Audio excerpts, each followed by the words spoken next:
আসসালামু আলাইকুম। আজকে আপনাদের দেখাবো বাসায় বানানো সমোসা। আমরা যেভাবে রুটি বানাই ঠান্ডা পানি দিয়ে আটা বা ময়দা মেখে তারপর গোল করে রুটি বেলে নিব। আর একটা গরম পেনের মধ্যে আমরা সেই রুটিটা হালকা করে ভেজে দিব, বেশি ভাজা করব না, তো এপিট ওপিট করে নামিয়ে নিলেই হবে।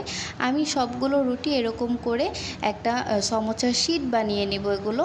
তারপর একটা রুটিকে 4 টুকরো করে নিব। এই যে দেখুন সাইজটা, এটাই হচ্ছে সমোসা বানানোর শীট। আরও অনেকভাবেই বানানো যায়।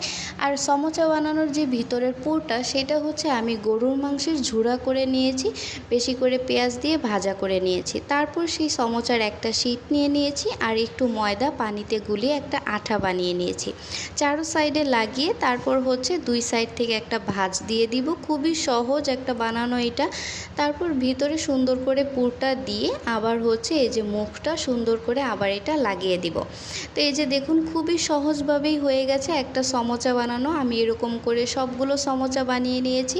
এগুলো ফ্রোজেনও করা যায়, অন্য আরেকটি ভিডিওতে অবশ্যই দেখাবো। তারপর গরম তেলে এই যে সুন্দর করে ভেজে নিয়েছি। কেউ এগুলো দেখে বুঝতেই পারবে না এটা কি বাসায় বানানো সমোসা নাকি বাহিরের হোটেলের সমোসা। বাসায় বানানো এই সমোসা অনেক বেশি মজা হয়ে থাকে বাহিরের থেকেও। আপনিও বানিয়ে দেখতে পারেন, খুবই মজা করে খাবে আপনার বাসার মানুষরা।